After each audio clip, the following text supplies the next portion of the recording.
Hello everyone.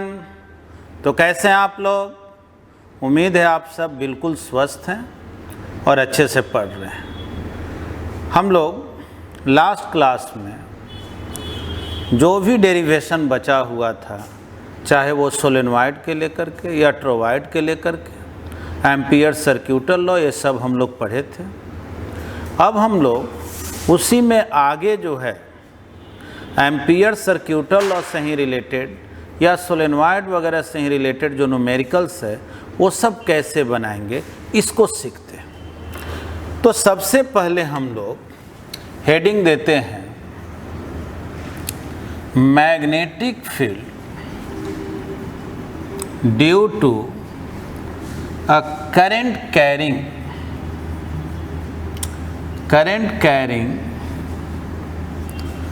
cylindrical wire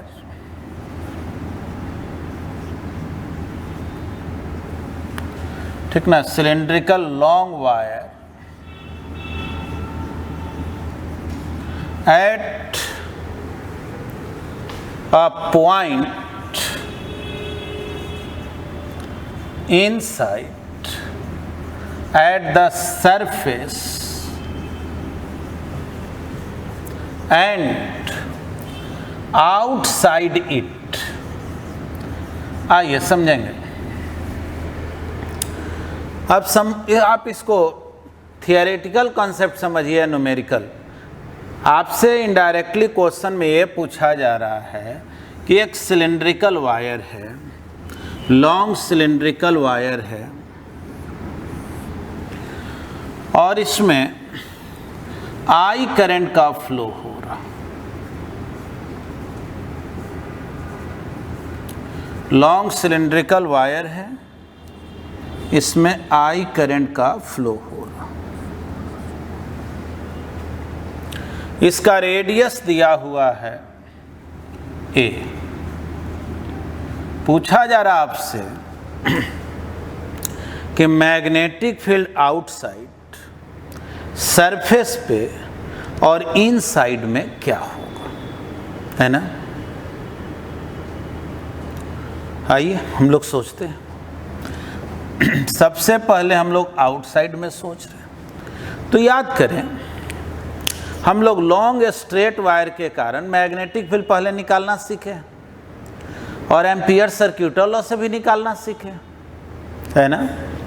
वैसे आप जानेंगे कि इसी फिगर को बनाने का एक और तरीका है। आप चाहें इस फिगर को ऐसे बना लें।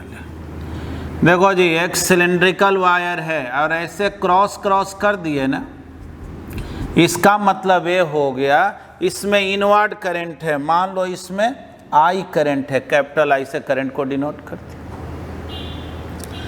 मतलब ऐसे समझो कि एक सिलिंड्रिकल वायर ऐसे रखा हुआ है ना, ऐसे वायर रखा हुआ और करंट इसमें इनवर्ड, करंट इनवर्ड।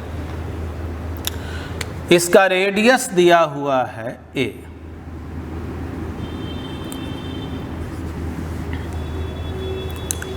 समझ पाए ना डायग्राम को? डायग्राम में आपको लगेगा ये तो लॉन्ग वायर बनाए थे, ये कैसा बना दिए? बोलेंगे नहीं, बल्कि यही वायर है, बस इसको हम लोग ऐसे करके रख दिए हैं और आपको ये वाला पोर्शन दिखाई पड़ रहा, ठीक ना, ये वाला पोर्शन दिखाई पड़ रहा। तो मैग्नेटिक फील्ड जो है इसके आउटसाइड में, सरफेस पे या इनसाइड में क्या होगा ये पता करना है, और टोटल करंट इसमें आई है।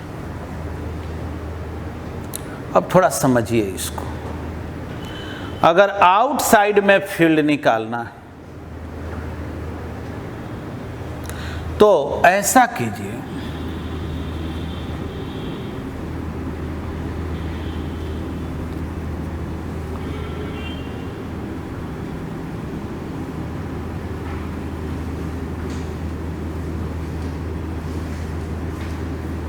देखें आउटसाइड में, समझो ये इनवर्ट करंट है ना, आउटसाइड में मुझे मैग्नेटिक फील्ड निकालना है। मान लो आर डिस्टेंस पर, यहाँ लिख दे रहे हैं case first, R greater than A. R greater than A का मतलब हुआ आउटसाइड द वायर। और यही फिगर अगर इसमें बनाना होगा तो आर रेडियस का, ऐसे हम लोग बना लिए lines of force, magnetic lines of force ऐसे होगा ना। और जब क्रॉस रहता है, इनवर्ड करंट होता है, तो याद करो तो मैग्नेटिक लाइंस ऑफ फोर्स जो होता है वो क्लॉकवाइज सेंस में होता है। क्लॉकवाइज सेंस में होता। अगर यहाँ कोई पूछे मैग्नेटिक फील्ड किधर, तो अलोंग द टेंजेंट इधर, डीएल भी इधर,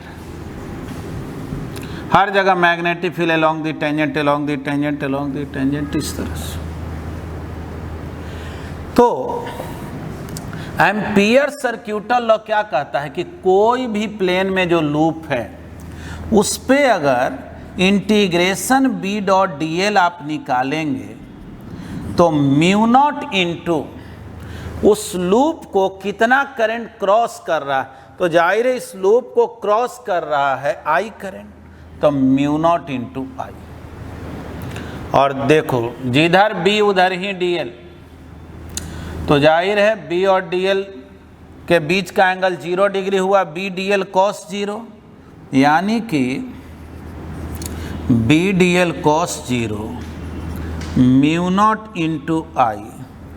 बी को बाहर निकाल लें, integration D L mu naught into I, integration D L mu naught into I, और डी एल का integration 2 pi R mu naught I. बोलो भाई मैग्नेटिक फील्ड कितना, mu naught I by 2 pi R. ये वही रिजल्ट आया ना जो लॉन्ग वायर के कारण आउटसाइड आता था, है ना। इसलिए थिक वायर रहे चाहे थिन वायर रहे, उससे कोई फर्क नहीं पड़ना है। आउटसाइड में अगर फील्ड पूछ रहा है तो यही फॉर्मूला है, म्यू नॉट आई बाई 2 पाई।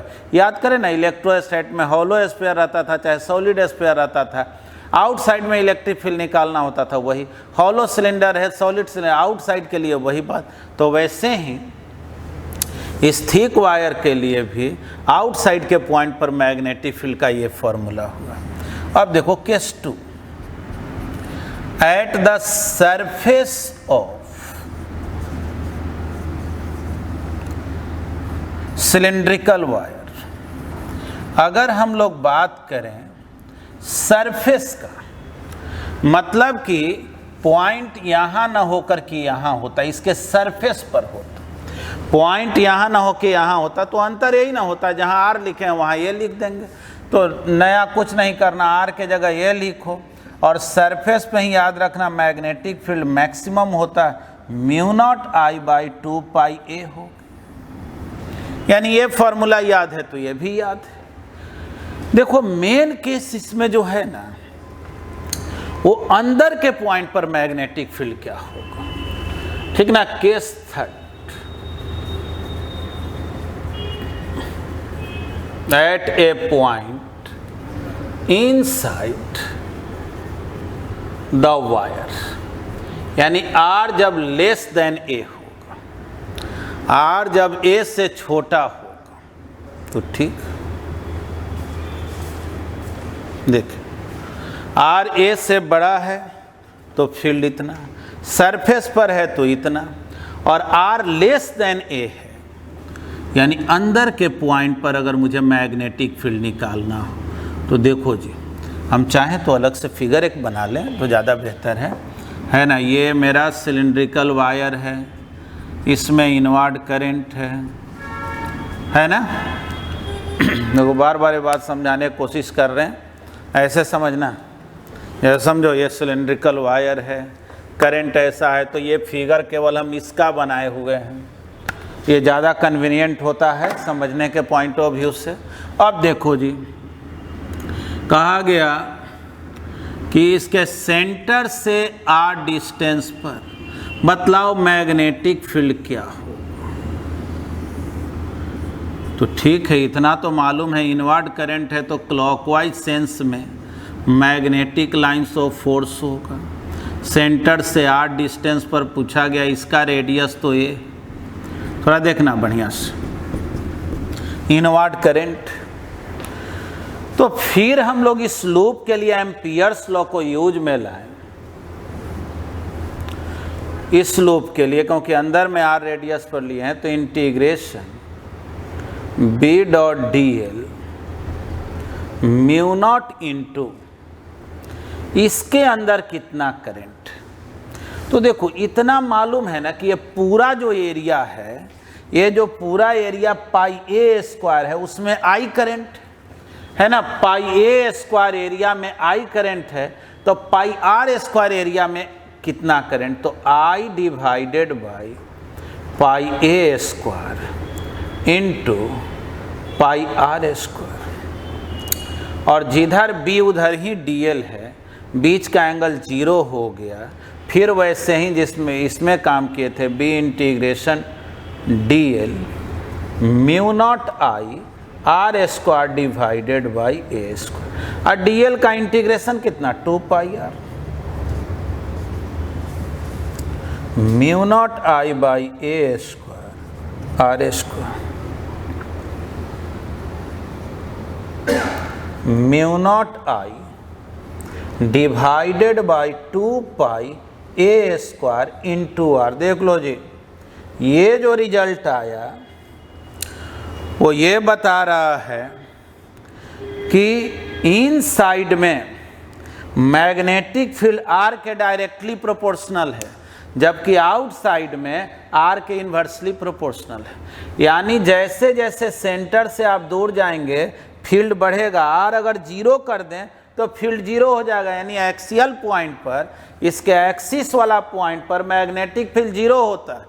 और जैसे जैसे आप यहाँ से दूर जाएंगे फील्ड बढ़ते बढ़ते मैक्सिमम तक पहुँचेगा, सरफेस पर मैक्सिमम हो जाएगा, और सरफेस से बाहर जब निकलेंगे तो आर बढ़ेगा और फील्ड घटते जाएगा, है ना।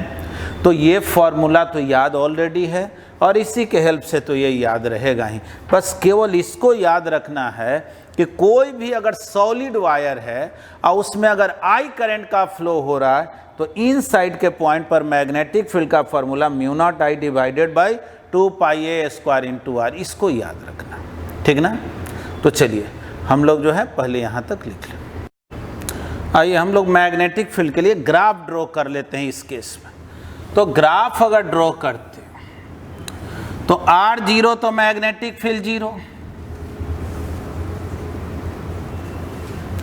और r पर पावर 1 है तो डायरेक्टली प्रोपोर्शनल है, तो ग्राफ तो स्ट्रेट लाइन होगा। लेकिन ये ग्राफ तब तक वैलिड होगा जब तक कि r a के इक्वल नहीं हो जाता है। r जैसे ही a के इक्वल होगा तो फील्ड इतना हो जाए। और अब चलो r जब a से बड़ा होगा, यानी जैसे ही इससे बाहर निकलेंगे तो ये फील्ड जो है वो घटना शुरू हो जाएगा। मैग्नेटिक फील्ड जो है वो घटना शुरू हो जाएगा।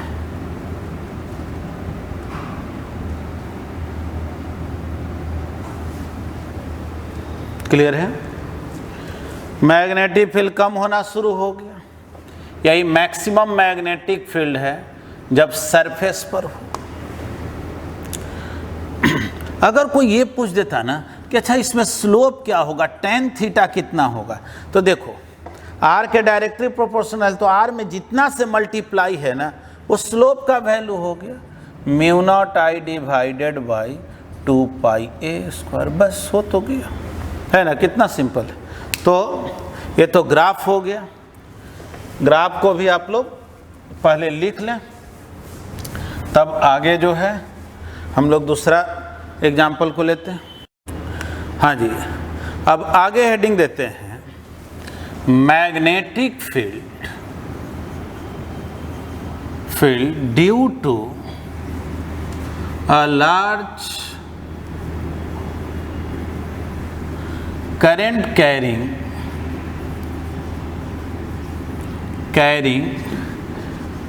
metal sheets या metal sheet, सिंगल सीट के है ना। जैसे इस तरह से समझे, सपोज करें मेटल का बना हुआ और बहुत बड़ा है, लार्ज मेटल सीट कहा गया है, इसका ये जो विड्थ है बहुत बड़ा है ऐसा समझो, और इसमें करंट का फ्लो हो रहा है इससे एलोंग द सरफेस जो है I करंट का फ्लो हो रहा। थोड़ा समझना इसका फिगर कैसे बनाए जी।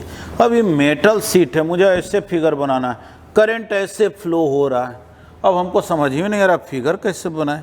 तो देखो ऐसे बना देते हैं। देखो ये मेटल सीट है, करंट का फ्लो इस तरह से हो रहा है, यानी हमको ये पोर्शन दिखाई पड़ रहा, ये वाला पोर्शन दिखाई है ना, करंट का फ्लो। ठीक, बस यही लार्ज मेटल सीट। क्वेश्चन में दे दिया है, मान लो अब चूंकि पूरे में करंट कितना है ये ना दे करके दे दिया है कि डीएल थिकनेस में करंट है के डीएल, चाहे यूनिट विड्थ में मान लो 1 मीटर के विड्थ में के करंट है, तो लेट के be the current per unit width. तो अगर इसका विड्थ एल है यहां से यहां तक है ना, ये एल अगर है तो करंट कितना हो गया के इंटू एल। यूनिट विड्थ में के करंट तो एल विड्थ में कितना के इंटू एल। अब पूछा जा रहा है मैग्नेटिक फील्ड क्या होगा यहाँ पे। तो देखो जी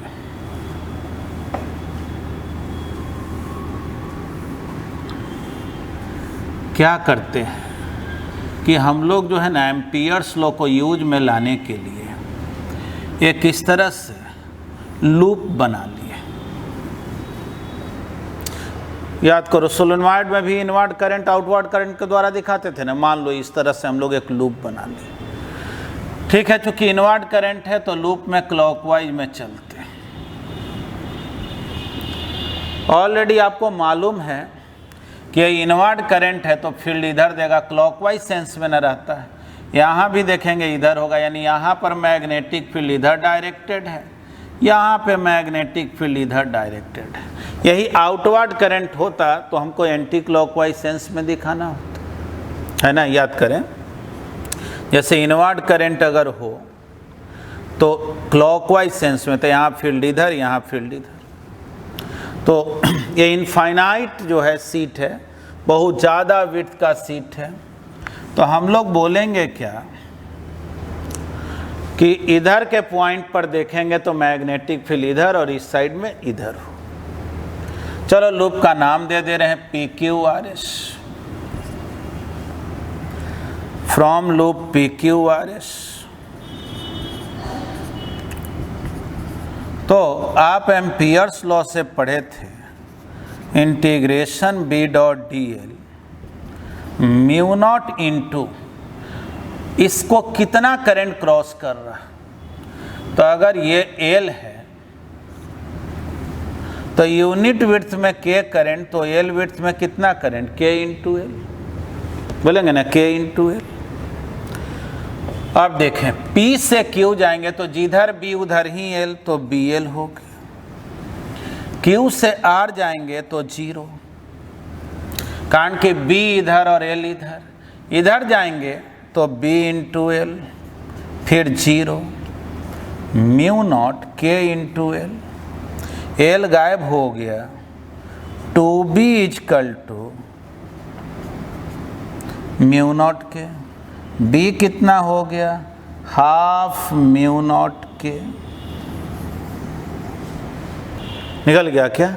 यानी इसको याद कर लेना है कि जब कोई मेटल सीट रहे ना, मान लो मेटल सीट ऐसे रखा हुआ चाहे ऐसे रखा हुआ, करंट उसके सरफेस के लॉन्ग फ्लो हो रहा है, और यूनिट विड्थ में अगर K करंट हो तो उसके नज़दीक के पॉइंट पर मैग्नेटिक फील्ड क्या होता है, हाफ म्यू नॉट इंटू के।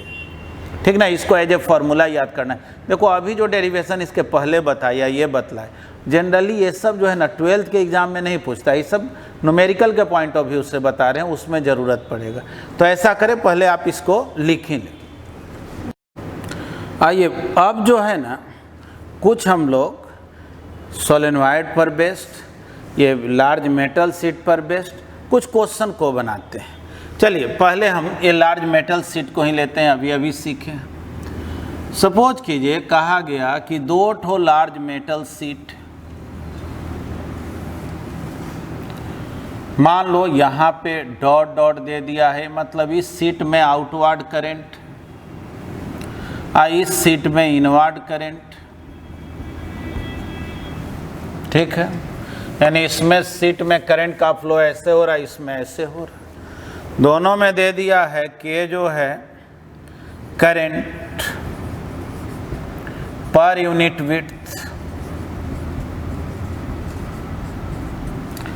In both large metal seat.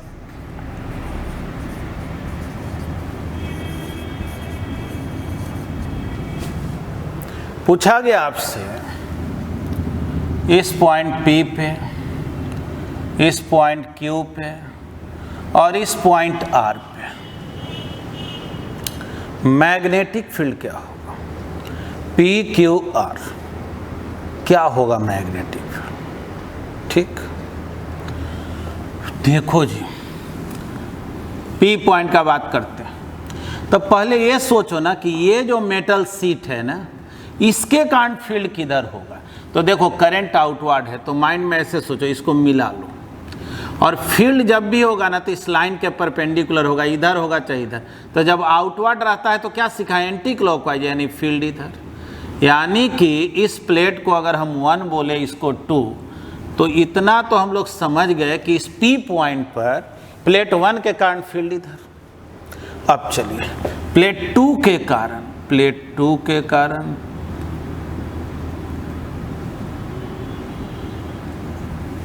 आइए फिर P को मिला दिए इससे, आई क्रॉस है तो इधर ना हो गया, क्लॉकवाइज सेंस में ना, तो ये इधर हो गया। तब तो जाहिर आपको मालूम है कि B1 निकालें चाहे B2 निकालें, फॉर्मूला तो अभी आप पढ़ें हाफ म्यू नॉट के। तो इस तरह से मैग्नेटिक फील्ड P पर निकालें चाहे R पर निकालें, ये दोनों जीरो आने वाला है, क्योंकि दोनों के कारण फील्ड एक दूसरे के अपोजिट है। तो बोलेंगे क्या, for point P and R B1 is equal to B2 and B1 is opposite to B2, hence net magnetic field at P will be 0। आ जाइए इस Q पॉइंट पर, तो ये आउटवर्ड करंट, आउटवर्ड करंट है। देखो जी Q पर ये डॉट है, यहाँ मिला है, इसी लाइन के परपेंडिकुलर होगा, लेकिन मुझे एंटी क्लॉकवाइज में चलना है, डॉट रहता है तो एंटी क्लॉकवाइज ऐसे नहीं, यानी फील्ड इधर। तो चलो जी 1 के कारण फील्ड इधर, चलो 2 के कारण देखो, तो इसको मिला दिए, इसी लाइन के परपेंडिकुलर होना है, क्लॉकवाइज में इसको घूमना है, तो यानी फील्ड इधर। तब देख लो जी एट Q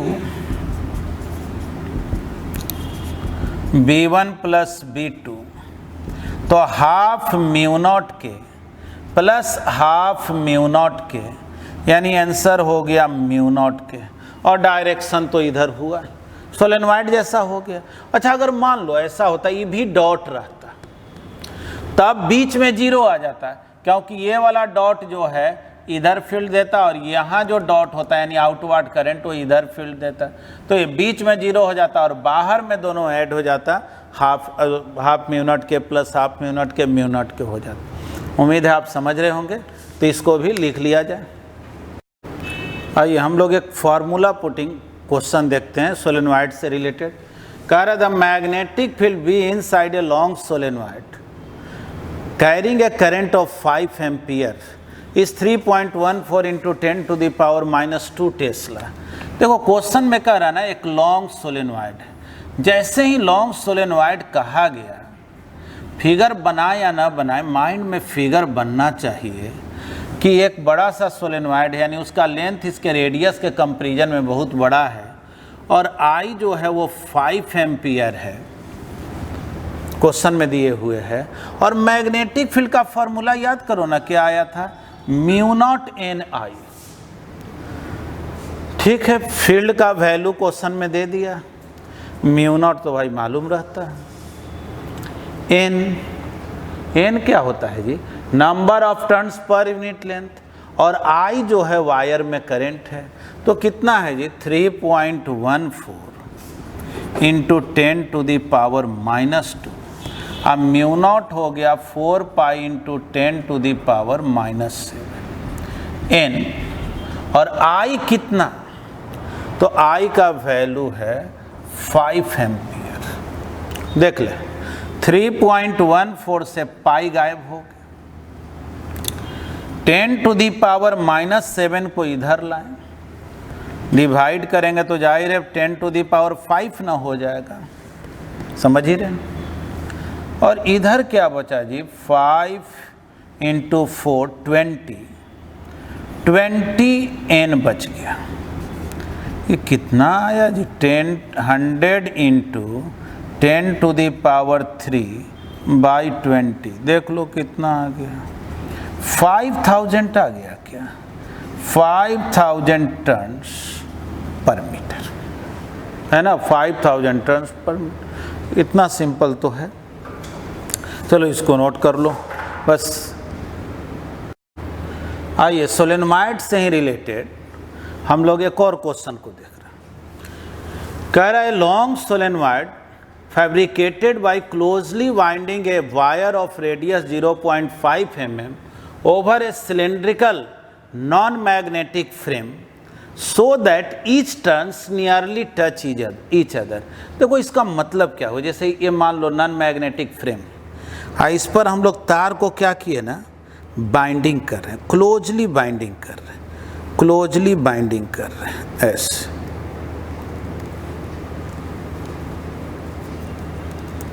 प्रत्येक टर्न जो है ना वो एडजेसेंट टर्न के कांटेक्ट में, इस तरह से हम लोग बाइंडिंग किए हुए, इस तरह से ऐसे सब एक दूसरे के कांटेक्ट,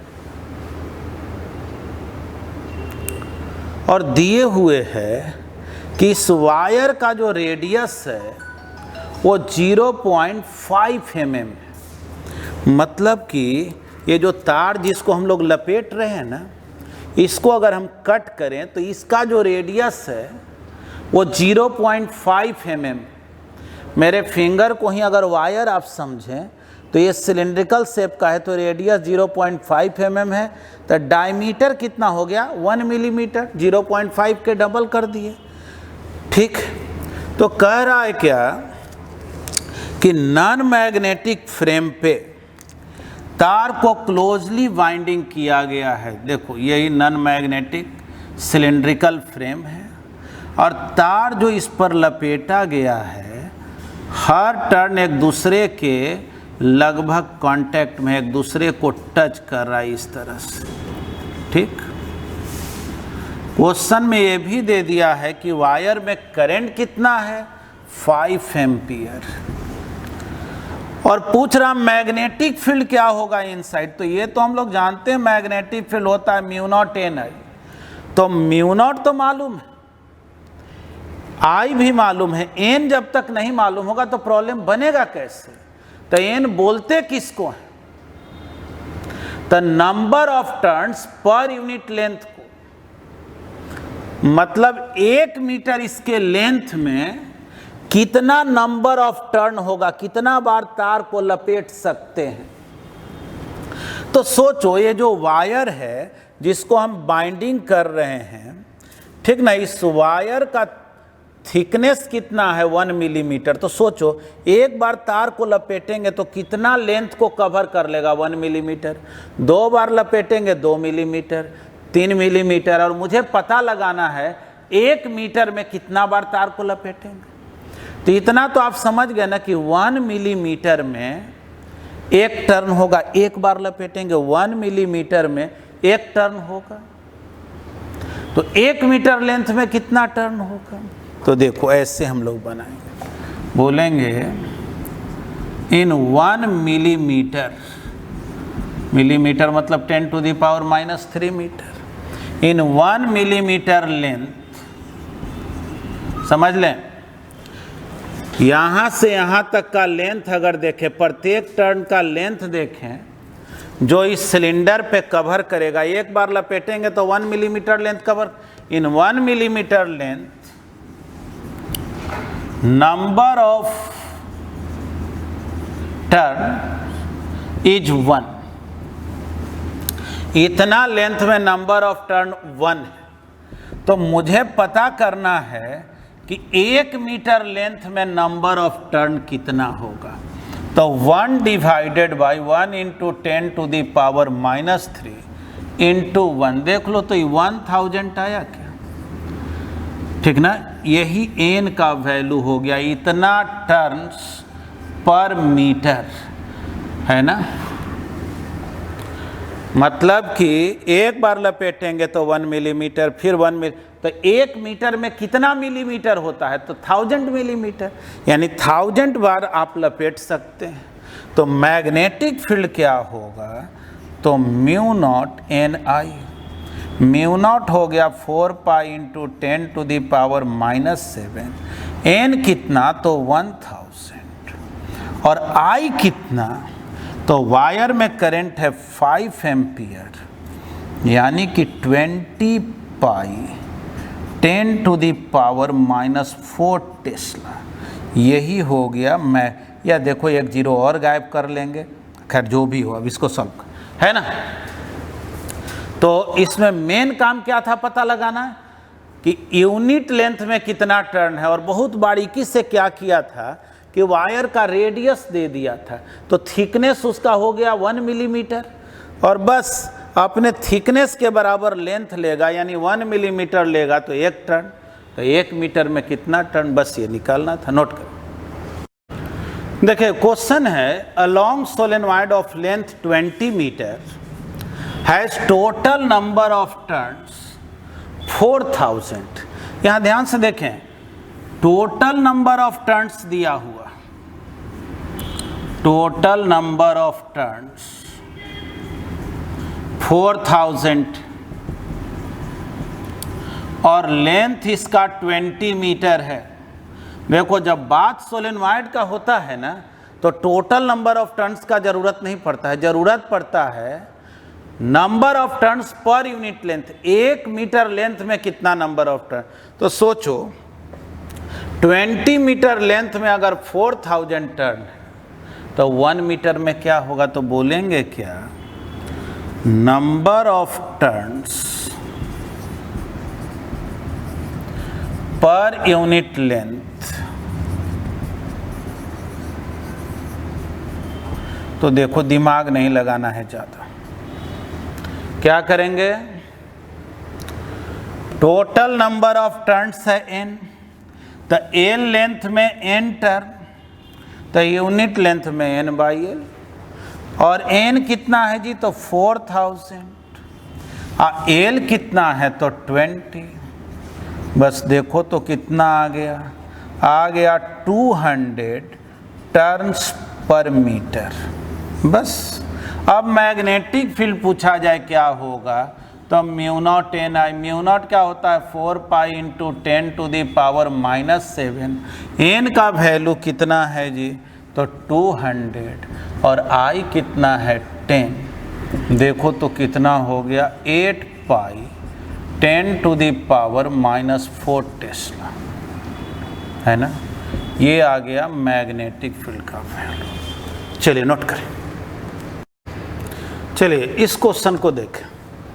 कह रहा क्वेश्चन में copper wire having resistance 0.01 ohm in each metre, मतलब पूरे वायर का रेजिस्टेंस नहीं, 1 मीटर लेंथ का रेजिस्टेंस 0.01 ओम है, is use to wind a 400 turns solenoid of radius 1 centimetre. ध्यान से देखें जी, एक सोलेनॉइड है जिसका रेडियस दे दिया है 1 सेंटीमीटर और 400 टर्न है, 400 बार तार को लपेटा गया है। तो अगर पूछा जाए कि total length of the wire क्या होगा, तो बतलाओ। तो एक बार लपेटेंगे तो 2 पाई आर लेंथ हुआ ना, तो अगर n बार यानी 400 बार इसको वाइंडिंग किए हैं, यानी 400 इंटू 2 पाई आर, वही r के जगह यहाँ a है ना, रेडियस को ये लिख, ठीक। अब चाहें तो इसको, अच्छा खैर आगे हम लोग वैल्यू पुट करेंगे। तो टोटल लेंथ निकला वायर का, और दे दिया है कि 1 मीटर लेंथ में रेजिस्टेंस है 0.01 ओम। तो टोटल रेजिस्टेंस अगर पूछा जाए क्या होगा, टोटल रेजिस्टेंस कैपिटल आर से डिनोट करें, तो 1 मीटर में है 0.01 ओम, तो एल में कितना होगा, मतलब इतना लेंथ में क्या होगा, तो 2 पाई ए इंटू एन, ये टोटल रेजिस्टेंस हो गया। अब कह रहा है इस वायर को जो है ना बैटरी से कनेक्ट कर दिए। अब जैसे तार लपेटते हुए आए हैं, यहीं से तार ऐसे, फिर ये दूसरा एंड हो गया, समझो बैटरी से दोनों एंड को कनेक्ट कर दिया। मान लो बैटरी का EMF E, तो अगर करंट पूछा जाए कितना होगा, तो आप जानते हैं ना EMF बाई रेजिस्टेंस होता है। और मैग्नेटिक फील्ड इनसाइड में पूछा जाए तो म्यू नॉट NI होता है। जहाँ की आप ये समझें हमको क्या क्या चीज़ का ज़रूरत है। क्वेश्चन में B का वैल्यू दिया हुआ है कि अंदर में इतना मैग्नेटिक फील्ड। इसके अलावे जो है मुझे I मालूम है EMF बाई रेजिस्टेंस। और एक चीज़, क्या चीज़ का ज़रूरत है, तो ज़रूरत है N का। N का मतलब क्या है जी, number of turns per unit length. तो देखो तो इस क्वेश्चन में टोटल नंबर ऑफ टर्न तो दिया है, लेकिन यूनिट टर्न में कितना, यूनिट लेंथ में कितना नंबर ऑफ टर्न नहीं दिया है। लेकिन लेंथ तो दे दिया है ना कि टोटल लेंथ 20 सेंटीमीटर है।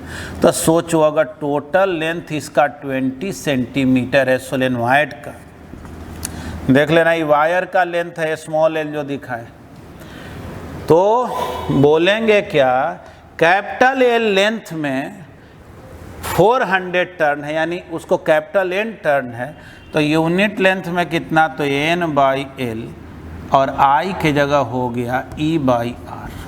देखो बहुत दिमाग नहीं लगाना। स्मॉल n का वैल्यू कैसे निकाले, total number of turn divided by length of solenoid, और करंट हो गया EMF by resistance, mu nought N by L E। R क्या लिखें, रेजिस्टेंस क्या लिखें, तो 0.01 into 2 pi A N.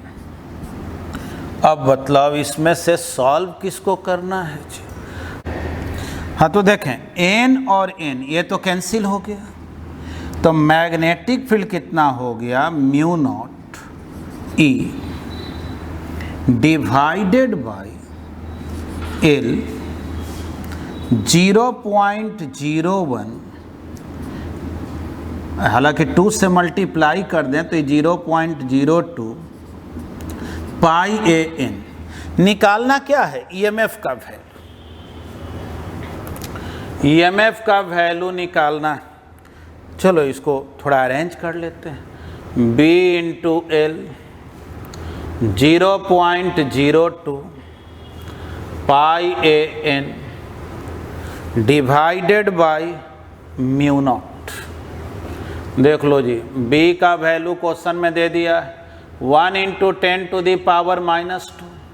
Capital L length दिया है 20 centimetre, 20 into 10 to the power -2, 0.02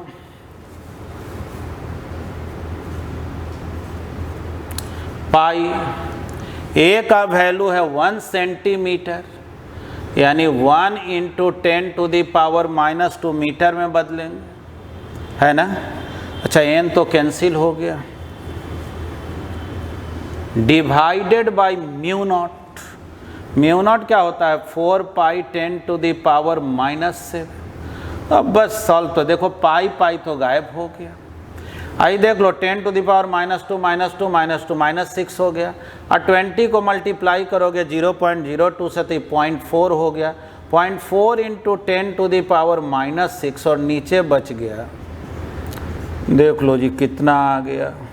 इसको ऊपर ले जाएंगे तो ये तो 10 हो जाएगा ना, मल्टीप्लाई करेंगे तो 4/4 यानी EMF जो है ना 1 वोल्ट आया, है ना। बन तो देखें, सोलेनॉइड से रिलेटेड जो प्रॉब्लम है, खास करके लॉन्ग सोलेनॉइड से रिलेटेड जो भी क्वेश्चन है, उसमें जनरली इस फॉर्मूला का यूज होता है। और उसी को यूज कराने के लिए कभी वो नंबर ऑफ टर्न को अननोन कर देगा जिसको N/L से निकाला गया, कभी करंट को अननोन कर दिया जो EMF रेजिस्टेंस के हेल्प से निकाला गया। तो जाहिर है जितना ही प्रॉब्लम पे प्रैक्टिस करेंगे उतना ही कॉन्फिडेंस होगा। पहले आप इसको लिखें।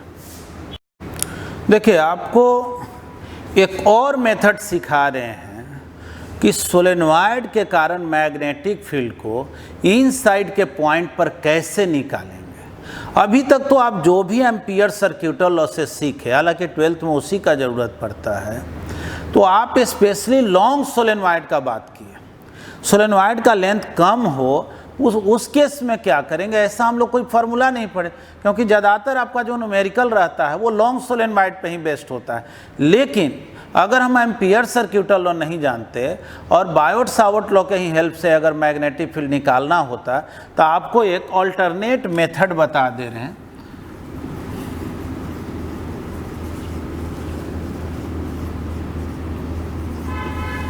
तो ध्यान से देखें,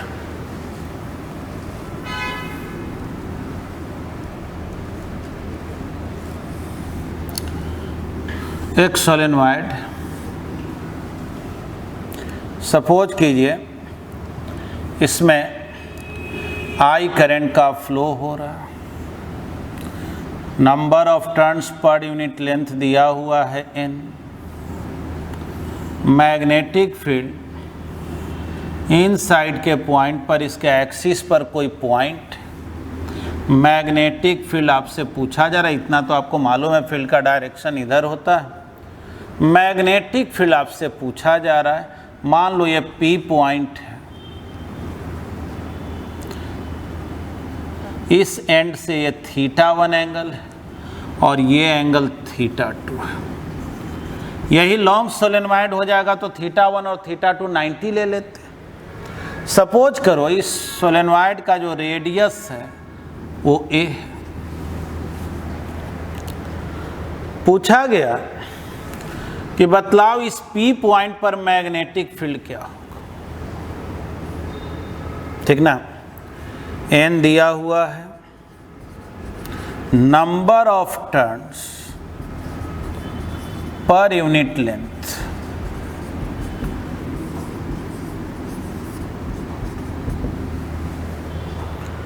कैसे बनाया जाए। तो देखिए,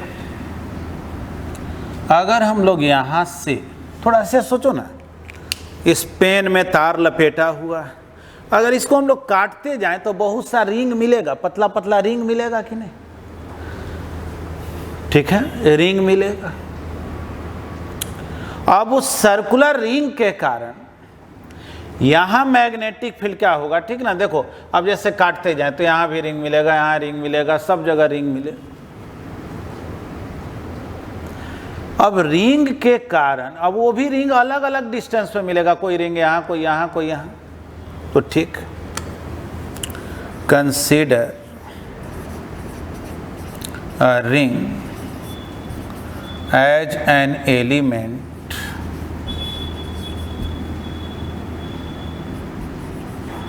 which is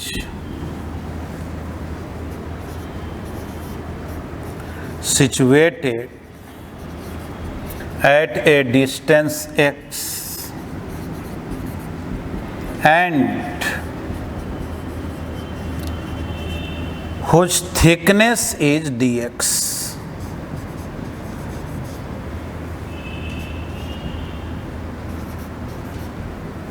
ठीक, यहाँ से x डिस्टेंस पर हम लोग एक एलिमेंट लिए जिसका थिकनेस जो है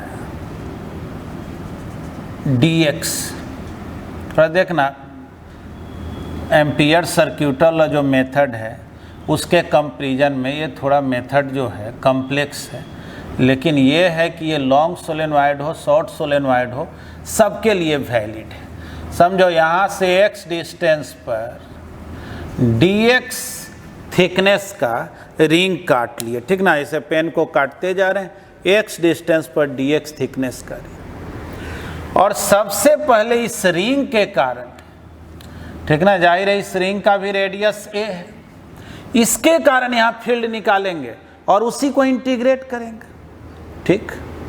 तो देखो अब यहाँ हम फिगर में तो बना लिए, थोड़ा देखने में कॉम्प्लेक्स लगता है, इसी फिगर को ना हम यहाँ पे रिपीट कर दे रहे हैं, समझ लें। ये है P पॉइंट और यहाँ पे रिंग है,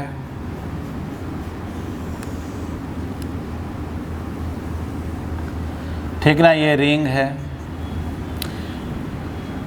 x डिस्टेंस पर है, इसका विड्थ dx है, ये a दिया हुआ है,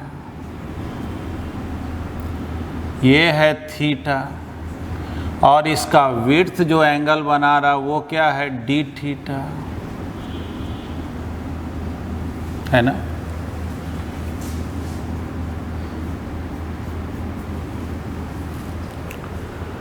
देखेंगे ध्यान से। अब हम लोगों को ये पता करना है कि इस एलिमेंट के कारण यहाँ फील्ड कितना होगा। तो पहले इस एलिमेंट में नंबर ऑफ टर्न्स कितना है, तो यूनिट लेंथ में n टर्न है, तो dx लेंथ में n इंटू dx है ना, यानी ये सिंगल रिंग नहीं है, पतला सा एक रिंग नहीं है, बल्कि इसमें भी कुछ नंबर ऑफ टर्न है, और इसके कारण मुझे पहले यहाँ फील्ड निकालना है। तो सोचो, याद करो, हम लोग फॉर्मूला पढ़े थे ना, रिंग के कारण एक्सिस पर मैग्नेटिक फील्ड क्या हो, ठीक। चलो वो सब काम करेंगे, फॉर्मूला याद हो या नहीं हो देख करके काम करेंगे। चलो फॉर्मूला बोल दे रहे हैं, μ0/4 I into 2 a square divided by a square plus x square power 3/2, single ring के कारण। और अगर ढेर सारा नंबर ऑफ टर्न होते हैं, वो नंबर ऑफ टर्न से मल्टीप्लाई किया जाता है। तो हम लोग ये बोलेंगे, यहाँ देखना वेरिएबल थीटा भी है और वेरिएबल x भी है, तो अगर रिलेशन अगर निकालें tan theta x by a perpendicular upon base, तो x कितना हो गया a tan थीटा। अगर इसको डिफ्रेंशिएट कर दें थीटा के रिस्पेक्ट में, तो tan थीटा का डिफ्रेंशिएशन सेक स्क्वायर थीटा, तो dx हो गया a sec square theta d theta, ठीक। चलो जी, ये तो dx का वैल्यू थीटा के टर्म में आया। अब बोलेंगे number of turns in element, इस एलिमेंट में नंबर ऑफ टर्न क्या होगा, तो बोलेंगे n इंटू dx, तो ये sec square theta d theta, ठीक ना, n से मल्टीप्लाई कर दें, इतना हो गया नंबर ऑफ टर्न्स। अच्छा खैर बाद में वैल्यू पुट करेंगे, छोड़ो, n इंटू dx। अब इसके कारण मुझे यहाँ फील्ड निकालना है, तो पहले हम लोग इस रिंग के कारण फील्ड निकालेंगे, उसको इंटीग्रेट करेंगे, है ना। तो पहले आप ऐसा करें कि यहाँ तक लिखें और फिर मैं उसको आगे एक्सप्लेन। अब हम लोग इस एलिमेंट के कारण यानी रिंग के कारण P पे मैग्नेटिक फील्ड देखते हैं, ठीक ना। मैग्नेटिक फील्ड यानी B field at P due to this element, तो बतलाओ तो मैग्नेटिक फील्ड क्या होगा जी? एलिमेंट के कारण magnetic field mu nought by ring है ना, रिंग के कारण magnetic field I into 2πa² N D X हो गया total number of turns divided by a² plus x² power 3/2। कोई दिक्कत है? I into 2πa² N D X, ये तो नंबर ऑफ टर्न्स है, फॉर्मूला यही होता है। चलिए आगे बढ़ा जाए। देखो तो पाई पाई गया, ये 2 हो गया म्यू नॉट I या म्यू नॉट एन I है ना, पाई तो कैंसिल हो चुका है, a², नीचे में हो गया 2। dx का वैल्यू, dx का वैल्यू आया है a sec² theta D theta, a² plus x², x कितना है जी? a tan थीटा, तो a² tan² theta two the power 3/2। देख लेना, मेथड थोड़ा सा तो लेंदी है, क्योंकि एम्पियर सर्किटल लॉ में तो बहुत जल्दी रिजल्ट आ गया था, इसमें रिजल्ट आने में थोड़ा देर लगेगा, लेकिन ये बात है कि रिजल्ट बहुत दुरुस्त निकलेगा। ध्यान से देखो जी, तो कितना आ गया? मैग्नेटिक फील्ड इस एलिमेंट के कारण mu not an I AQ sec² theta D theta divided by 2, और इसमें देखो ना a² कॉमन होगा, पावर 3/2 है तो AQ हो गया, और 1 plus tan² theta sec² theta होता है, अब पावर 3/2 तो 2 तो कैंसिल हो जाएगा, नहीं 2 तो sec³ थीटा बचा, ठीक ना। 1 plus tan² theta sec² theta होता। देख लो जी, AQ गायब, मैग्नेटिक फील्ड कितना आया जी?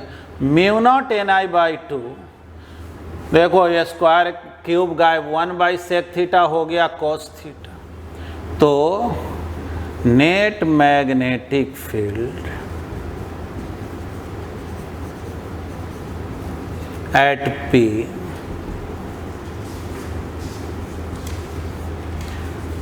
cos थीटा डी थीटा का इंटीग्रेशन, थीटा कहाँ से कहाँ तक वेरी कर रहा है जी? तो देखो इधर जाएंगे तो θ2, इधर जाएंगे तो θ1, तो ये एंगल प्लस बोलेंगे तो ये माइनस, यानी -θ1 से +θ2। तो मैग्नेटिक फील्ड कितना आया?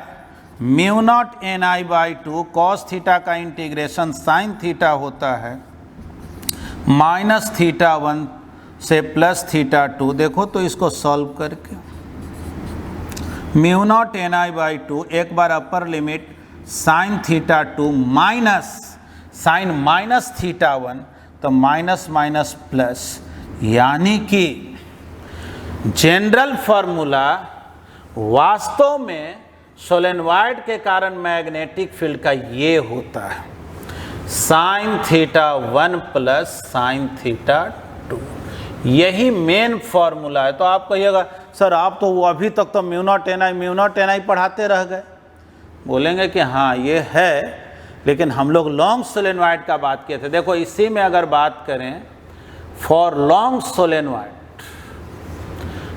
सोलेनॉइड के लिए अगर हम लोग काम करें तो सोचो, ये सोलेनॉइड अगर बहुत बड़ा हो तो थीटा बढ़ते जाएगा कि नहीं?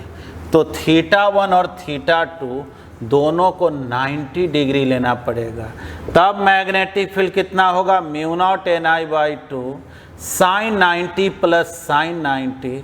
थोड़ा सोचो तो क्या आएगा? 1 1 2 2 गायब हो गया, magnetic field mu not NI हो गया क्या?